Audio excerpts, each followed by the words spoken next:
Welcome to the Online SuperCoach show. Today I have a very special guest. He was actually on the podcast 2 years ago, and he's grown tremendously since. My man, Taylor Welch, good friend, legend in the game, the co-founder of Traffic and Funnels. And here's an interesting quirk. 2 years ago, he was on the show. His business was doing $500,000 a month. Now it's well over $1 million a month, and he's been doing amazing things in the world. We're talking to a living legend. Taylor, thanks for being on again. Bro, I'm just glad that I'm still alive. And in 2 years, let's do another one. Yes. There we go. Cheers to that, my man. So Yes, grateful to have sir. you on again. It's going to be an awesome update. And at the same time, let's see what your vision is for the next year. And to kick things off, what is a quote or a mantra that fires you up?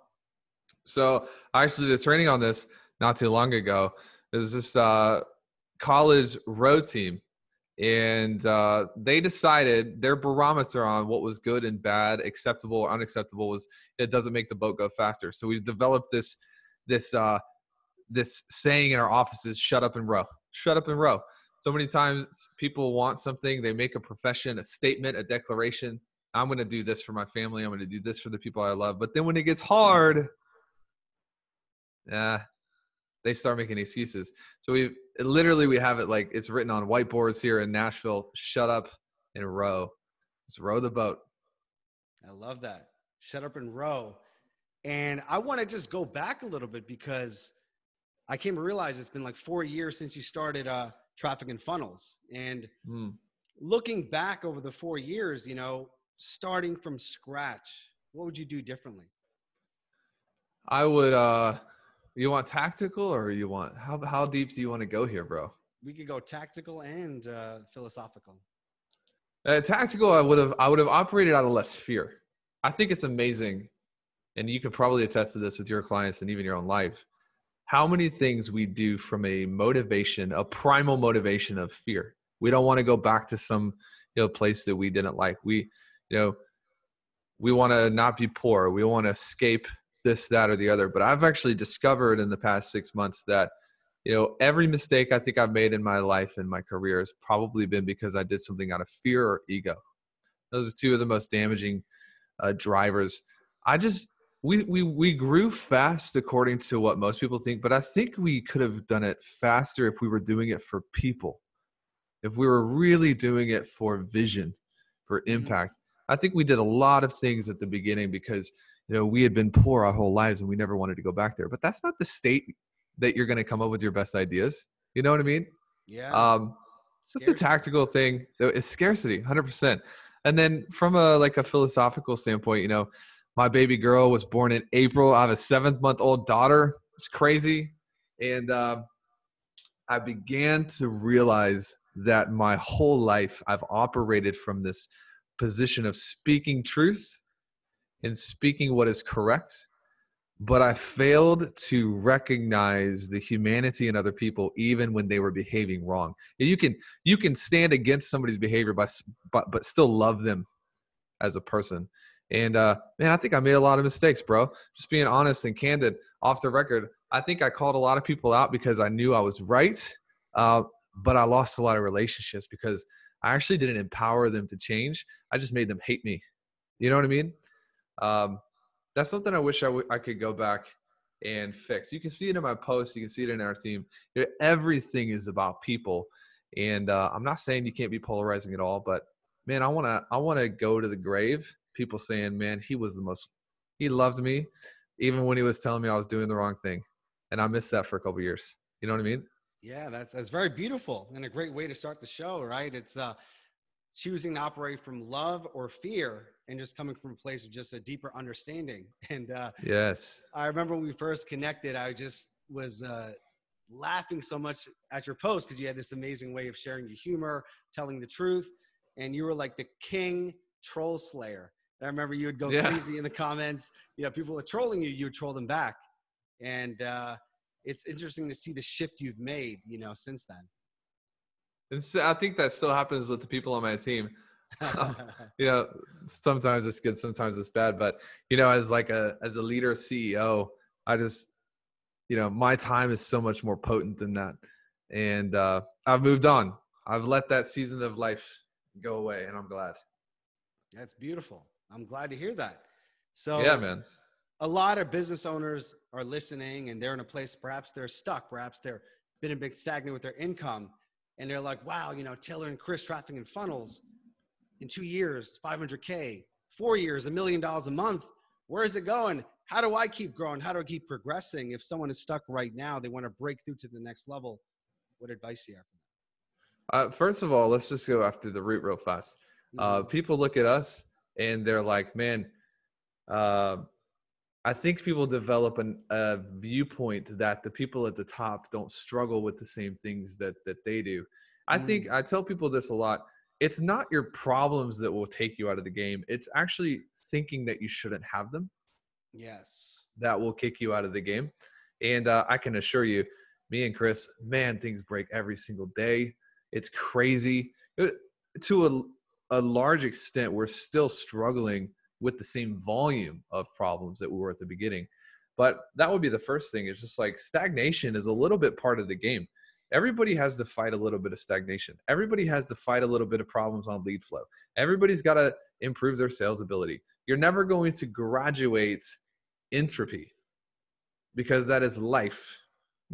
It's like me looking at your arms and being like, bro, how come I don't have arms like that? Without realizing that you go to the gym and you struggle with the same weight that I do. You've just been doing it maybe a little bit longer. And so you have a better relationship with the weight. And that's the same thing with me. My relationship with my problems is better than yours. And therefore I'm able to keep growing. It's not the absence of problems. I don't know if that's making sense. We can bring it lower if you want. Makes total sense. And I actually made a post about it last night, just that oftentimes we're so fixated on our own problems, but we fail to realize that everyone out there is battling with something we don't know nothing about, right? That's it, dude. It's amazing the grass is greener out there, but it's the same shit, man. We all deal with the same stuff with our family, with our business, fear, self-doubt. It's a universal thing. And social media has not helped. So there's so many beautiful things about being connected, but there's so many dangerous things when, you can control the perception that you give off to the world because nobody's really telling it how it is. And if you're not careful, you'll fall into this trap of thinking like, well, Taylor's always happy or AJ's always happy. But at the end of the day, man, we all wrestle with our own inner stuff and it's never going away. The only thing that can change is you become a more holistic participant in this game of life and you enjoy the seasons at the bottom of the mountain as much as you enjoy the seasons at the top. That's really the biggest secret that anybody can take. I appreciate that. I appreciate your honesty as well, because you're really good at telling how it is, right? And, you share your wins, but also you share your losses. You're very transparent with what is going on in your life and business. And that is a beautiful thing because it's so much more relatable. I myself have had a challenging year, just had some crazy stuff in my personal life. And for the first time ever, I've come to find a new relationship with suffering and pain, right? Not that it's a bad thing, but it's a part of life. I also welcome it as a path to freedom and understanding that, okay, I'm going through this shit, but as I'm going through it, I'm becoming stronger and more resilient. 100%. And pain heightens your senses, by the way. So you want to see the fastest, strongest, most agile, most adaptable people in the world, typically the people who face a lot of pain early on. There's nobody quite as embarrassing as the family member that you have to hang out with in the holidays. And you can tell that they've never struggled with anything their entire life. It's like, bro, shut up. Nobody wants to hear you talk. You're so mature. You know what I mean? And it's the same in every other area. It's like, man, the people who have been pounded, man, and they just keep going. Notice the people at the top, one of the biggest secrets is they just keep showing up. There's no secret here. Yeah. They've been in the game and everybody else is dying and they're just still alive. That's it, man. That excites me because it's not that hard, if I can just keep showing up with a smile and show up with the attitude, I'm going to make it, So true. So true. I remember around 2013, I was in the Genius Network, Joe Polish's mastermind. And in that group, I was the lowest guy on the totem pole. There were people that had $10 million businesses, $100 million businesses, a few billionaires. And we'd always look at, okay, 8 figures, that's where it's at. 9 figures. No, when you become a billionaire, then you'll be happy. And the biggest thing I realized being in that mastermind was the higher up the success ladder, the higher threshold for pain, right? Is this ability to deal with uncertainty, pain, and difficulty and just keep showing up regardless. Yes. That's what it's all about, dude. 100%. Yes. One thing that we've been covering a lot on this podcast, and I hear you talking about it as well, is just this shift that we're having in the marketplace, where I feel like from the advent of the internet, 98 until, the recent time, it's been the information age. Whereas I feel like we're going into the transformation age, right? Focusing on results and shifting your clientele. Because as we know, in terms of building an online coaching business, there's so much information out there on YouTube, on Google. And I want to hear your thoughts just about how the progression of this industry is going. In terms of just coaching? Coaching, just in terms of people just teaching, similar marketing strategies, similar sales strategies, and how the cream rises to the top. Yeah. Well, I mean, I kind of see a pulling away from traditional education, moving into people want to learn from practitioners. And it's actually smart because you want to learn from the person who is a mason, who actually built the sculpture, not necessarily the person who wrote a book about how other sculptors, So to me, it's like we're getting into this place where, first of all, the consulting industry is, billions of dollars and growing every day. The coaching industry is looped into that. And I think that we're headed for even greater economic transference of money into learning from practitioners. The problem right now is that the market is unregulated. And I'll explain why that's a problem here in a second. But first and foremost, there's all these people that are like bubble this and this is a bubble. I don't think that's a bunch of crap. There's 3 billion people with internet and people are being born every day. There's always going to be a market for this. I think we're headed into a time, especially in the United States, where the velocity will start slowing down and the people who got in the game because it was easy will find other things to do. I think when we come out of that correction, there will probably be new regulation so that we prevent this backfill of somebody who bought a course and is teaching that course to somebody else. But, people are avoiding college going to us because they want to learn from practitioners. We have to regulate that so that we don't just create the same thing as education where you're not learning from a practitioner, you're learning from somebody who read a book about it. I think that there's a lot of new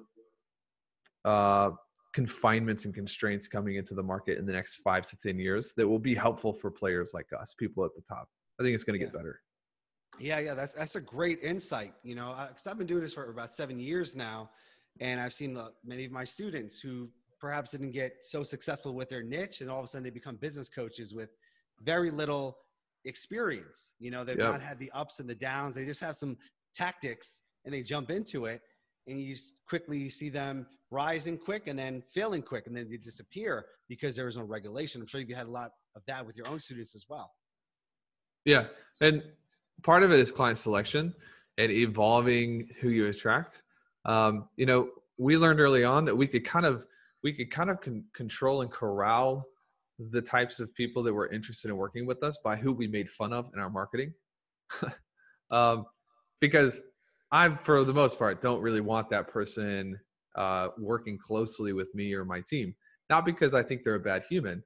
It has nothing to do with what I think about their worth as a human, but just because at the end of the day, if you want to be a recognized player, then you are responsible in some parts for the behavior of your clientele. And people hate me saying this. People always hate it. It's like, well, you could read a book, but the authors aren't. This is not a book. It's a high ticket, expensive program where a lot of times there's one-on-one communication. You got to be careful that you protect that reputation that you have in the market, which, by the way, the people who say they've worked with you are infecting what people think about you who have never even worked with you. So it's not a philosophical debate. We're not talking about books. We're talking about people who are close to you. And we've said no to a lot of people simply because I look at their profile picture. I can't tell if they're a boy or a girl or an animal. I don't know what's going on with their profile picture. All they post about is President Trump. It's like, no. No, thank you. Because we got to protect the reputation we have, and that's coming from your clients. That is a very beautiful thing, and I appreciate you sharing that insight, and I'm curious how you can maintain that level of filtration as you scale, because obviously you've grown tremendously, not just in the past 2 years, but every single day you're hiring new people, having more staff. So from a scalability point of view, how do you keep that quality control? Part of it is we have just amazing KPIs on the back of our business. That's the stuff that nobody sees. It's the thing below the iceberg that equates for 70% of the mass of the business, is how we train our salespeople and their opportunities to make commission on what they sell and when we pay them. Everything is a finely tuned device to try to make sure people are making decisions for the client and what it does to the business, not personal gain. So there are penalties for taking clients who dip out within a certain amount of time. We hold things like escrow, and if you're a salesperson, you work for me, and you just enroll somebody because they have an American Express card, then there are checks and balances, and the team will find out about that, and you'll be penalized for it. And so it's very, think about our government, how there's different branches that hold the other branches accountable. We've kind of built the same thing inside of our DNA, and people who don't fit that model, people who just want to sell something and make a buck, there's car lots are still hiring salespeople, so you can go work there. We just have higher standards than that. Does that answer your question? Yes. Higher standards, KPIs, and just, making sure, like, from the ground up to the top, that everything is regulated. We're learning the same thing inside of our real estate company, because we'll end the year with about 3 million in holdings. We'll end next year with 20 million. We should end the year after that with 50. We're just stair step up. This was what I did before traffic and funnels. And so it never ceases to amaze me, the mistake that people go through when they're trying to raise capital or they're trying to pull in clients, is there's this person, and you hate them as a person. And you can tell that they're just a narcissist, and they're going to be high maintenance, and they're going to talk to you every single freaking day, but they have $2 million. And you're like, well, maybe I could just don't do it. Like, there's this person who's like, I want to be a client, but you're like, I would lose my mind if I had to go to dinner with this person. It's just not worth the money. It's so hard to say no to something that can personally make you money, but you got to train that muscle for you to really have a good shot at scaling and growing. I love that. Yeah, it reminds me of a great Warren Buffett quote. He says, successful people say yes to everything, but very successful people say no to almost everything. And it's that, keeping a very strict vision of what you want, and then just eliminating everything outside of that. That's it. That is it. Yes. So it's amazing to see what you've accomplished, right? Just even the past 2 years, this constant upward progression.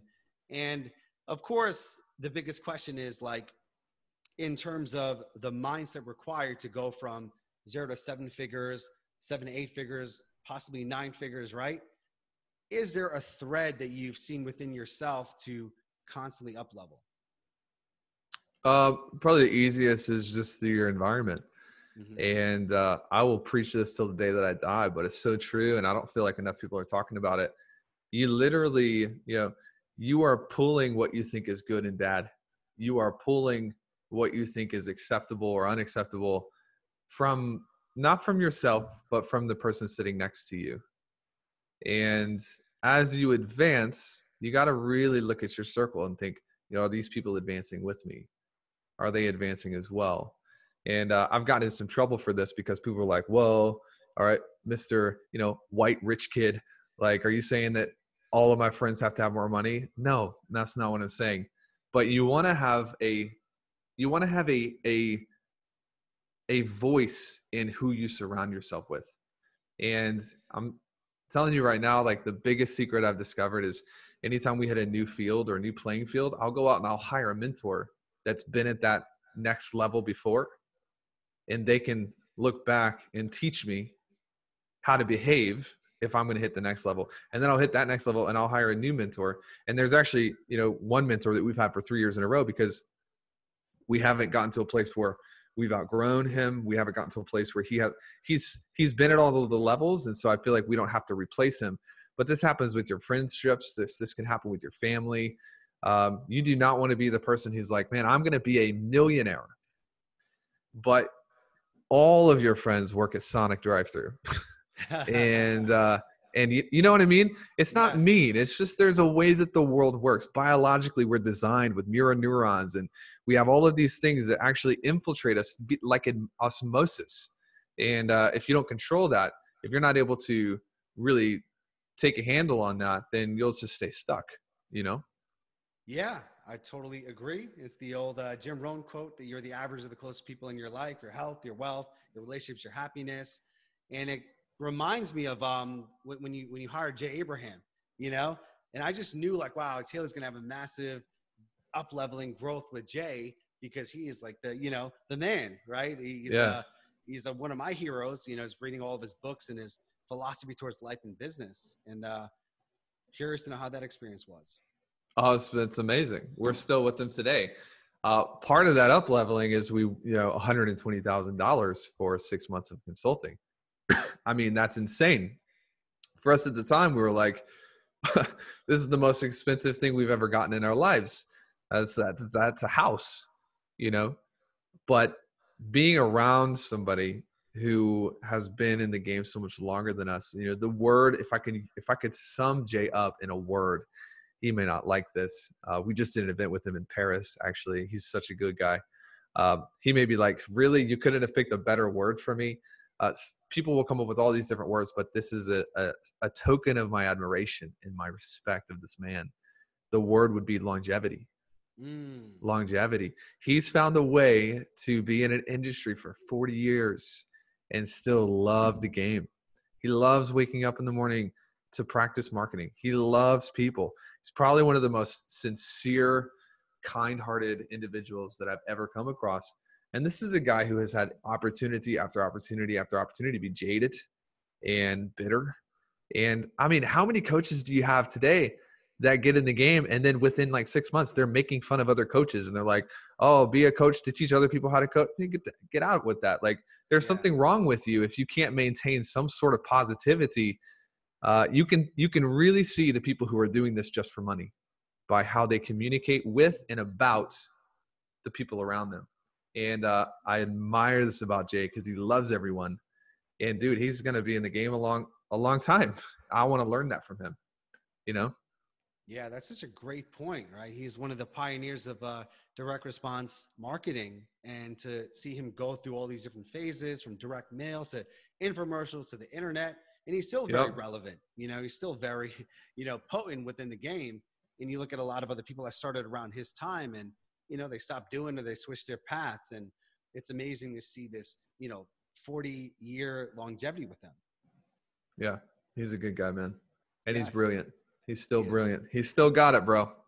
Yeah. My buddy Eli was at the Paris event. He's telling me all about it and lots of breakthroughs.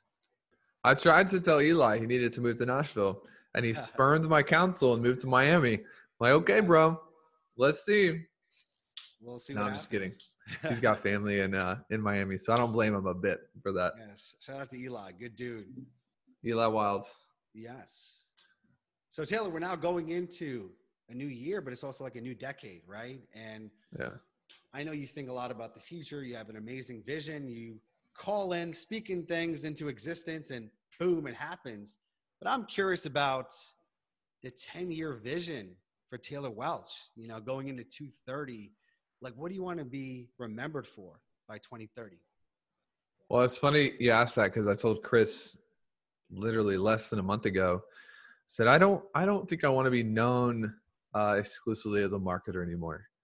You know, that's where I feel like I've become more known is my ability to market and sell. But I want to get into this business of just unlocking people.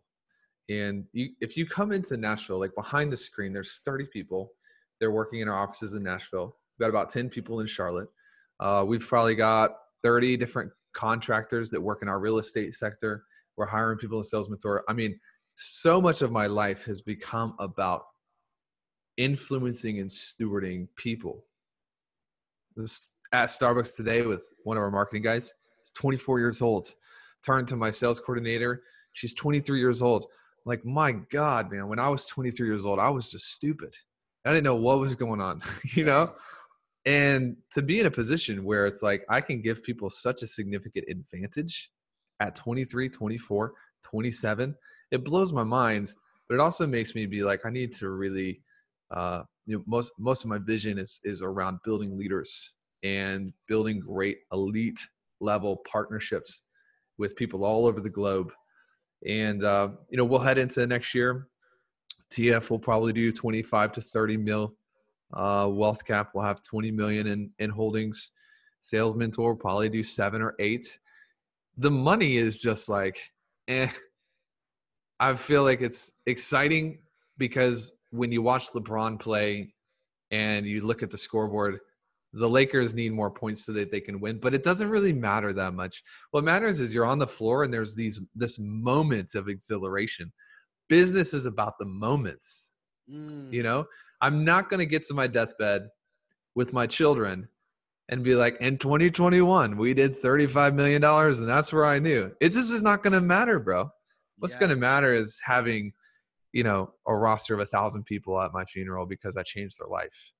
And sometimes I talk about it and it's just like, you can tell what you're called to do because you should get emotional about it. And I was in front of a room telling people, I really care about money as much. I want to set an example for my daughter when she gets to the age where she's choosing a spouse. I want her to have the criteria in place for, people marry people like their parents. And I hope that my daughter marries somebody like me that can take care of her, and not just financially, but can take care of her emotionally and can listen to her and can maybe know the right thing or the wrong thing, but doesn't have to rebuke her.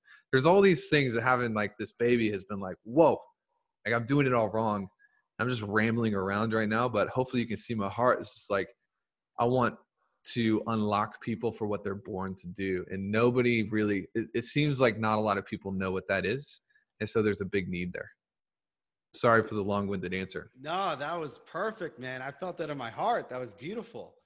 And it opened up a lot of emotion to me as well. A lot of great things came up. Number one was, having a daughter, and just that whole thought of just like, imagine someone dating your daughter, like, who is the man that you want to be for her? And that's the man you have to be for yourself, right? That's number one. Number two, it's the ability to take this leadership role, to want to influence and steward people towards their greatest selves. And I guess one question I have towards that is, growing up, did you have this leadership instinct within you, or do you feel it's something you've developed over time? Honestly, my dad developed it in me. I got so lucky that my dad was in, corporate America, but he was also really heavily involved in our church. I remember him taking me to John Maxwell's simulcasts when I was 12 or 13 years old. And literally there's like pictures of us, and I was there for the Chick-fil-A, but I'm listening to John Maxwell talk about people and Patrick Lencioni talk about culture. And I don't know what any of this stuff means, and I don't even care. But there was like a switch that happened when I started developing people, and all of it kind of came back. Everything that my dad had taught me about, communicating clearly and how to set goals and the power of vision. And I really feel like I was put in a perfect position to do what I'm doing now. And there's a lot that I can't take credit for. I have a problem with people who are just like, man, everything is self-made. Everything is like, so I do believe philosophically that, I'm thankful that my choices have consequences, good or bad. Yeah, I am thankful for the consequences of the sacrifices that I made, but I cannot and I will not take credit for everything. I had a great family. I was born in a free country. I was given mentorship from people that I wasn't able to repay. Part of this too is a philosophical gift that I can give your audience. Whether this is true for you or not, adopt it, because the power of gratitude is that it expands your thinking and it causes you to rise up and to begin to proclaim things. You can't do that if you're talking about the president. You can't do that if you're complaining about taxes. So just imparting like this idea of gratitude as a weapon and what it can do for you and what it can do for your body. And it's really, really important. It is. It is. And it's so aligned to what I've been thinking about, as of late, the concept of gratitude, because I really thought about everything in my life, whether it's my family, my business, my relationships. It's a matter of perception, right? Yes. In a moment, you could perceive something as being so beautiful and amazing, or it's like horrible and negative. And I always said, like, if I could live in a state all the time, it would be to be in a state of presence and love. And I thought about, okay, the intersection of being in the present moment and being in a state of love, what is that? And to me, it's gratitude, right? Because gratitude is just, wow, this life is amazing. This business is amazing. Yes. All these opportunities, being in America, having Yeah. health, and it's being in that state in a sense that, you're appreciating things, and like money in the bank, everything starts to appreciate. 100%, dude. 100%. Yes. This is profound. I'm just reflecting back on the last time I had you on the show. It was a totally different podcast. I know. It's tactical. This is so deep and profound. You'll have to link it so people can see the difference. Yeah, absolutely. It is because, sometimes I do think about the content I create, and a lot of times it's how can I create something that's more timeless and a lot more philosophical like this, because tactics come and go, and Yeah. as most people listen to a free podcast, they're not going to implement all the tactics, right? But when you can give a paradigm shift or someone a shift in perception, that's much longer lasting. I think you can tell too I was listening to a podcast this morning at the gym, and it made me feel like I could do anything. And I think people can tell intuitively what is good food. Like people know whether you're eating like a nice nutritious green smoothie or you're eating like Taco Bell. Your body can feel it. It is almost inherently built into your DNA.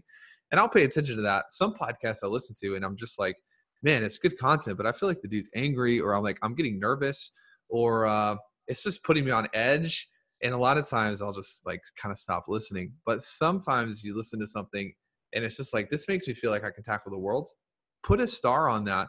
And I listen to the same book every morning on the way to the gym. It's called The Ultimate Jim Rohn Library. Something about Jim Rohn. Man, you could just tell he loved you. He was there for you. He was always exactly where his feet were, present in the moment. And the way that it makes me feel is like, I could do anything today. Like the world is literally mine. And I've noticed that and I've latched onto it. And that's what I want people to feel when they listen to me. Right. So I feel like in the past, it's been like, hey, here's how to use pixels. Hey, here's how you sell better. But not necessarily, I don't think I invoked the meaning of what it means to be an entrepreneur, which is total control through the way you view things. Not control through actually controlling everything, but control through your perspective, because a human's ability to change the angle is explicitly human, and people don't utilize that enough. It's total power when you figure this out. It is total power. I feel it. And, yes. Dude, I'm a huge Jim Rohn fan, and I listen to him over and over and over as well. He's the, RIP king of business philosophy. And, just his voice, of course, you feel like an idiot. You feel like an idiot for not being successful, and he does it. Isn't that interesting? So good. Yes. Final question, Taylor. So I love this deep philosophical conversation we're having, and I want to ask a question just based on long-term legacy. So I live in New York, right? We have Times Square, all these amazing billboards and advertisements, and we're all going to come together and have this billboard in the middle of Times Square that's going to be up there for the next 100 years, and potentially billions of people could just read what's on that billboard. What would you want them to know about themselves?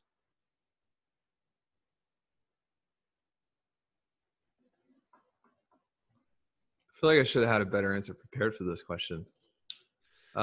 Intuitively, something good, a sentence or intuitively, I would put it's worth it.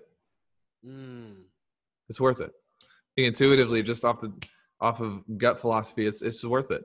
Like, the biggest mistake probably in an individual's life is looking at the challenges and looking at people who've been abused and taken advantage of and not treated well and put through unfair circumstances, and not realizing that if they could just go through and see the other side, it all snaps into alignment on the other side. It's all worth it. But what a gift to know that it's going to be worth it in the middle. What a gift to be able to see that it's all it's just tuition for a greater place of living, a greater place of experiencing, and not to get caught in the problems, but to really get focused on the prize on the other side, right? It's worth it. Everything is worth it. Yeah, it's so worth it. Yeah, what came up for me was just like thinking about when I was first starting my business and the amount of failure and resistance and fear, self-doubt of, putting out posts and running ads, and shit wasn't working, Yeah. And it was like so many opportunities to give up, but that like persistence of, okay, the next sale, the next ad, just continuously going after all the failures. And then one day it all turns around, and I just, feel bad for so many people that give up before that moment. 100%, man. Yes. So everyone listening here is appreciating your generosity, all your insights. And if they want to get more of Taylor, where do they go? You can find me on Instagram, Taylor A. Welch. You can find me on Facebook, same, Taylor A. Welch. We typically put most of the things we're doing on our blog as well, so trafficandfunnels.com. But Instagram, Facebook are great because I'm always posting stuff, and whatever hits my mind first thing in the morning, I usually just hit post on it, and people really enjoy that. I love that. Love that. Yes, I'll put all those in the show notes on the blog. And I just want to take a moment to acknowledge you just as a friend, as a person who I really admire, because you are just from the heart. You're honest. It's really amazing to see your evolution throughout all these years, but you come from a place of giving. Like every post you put out, every piece of content is coming from a place of serving and helping others. And you've helped me tremendously as well, just in my philosophy, my way of thinking. And I just want to appreciate you for being the person you are. Thank you, bro. It means a lot. I appreciate that. Of course.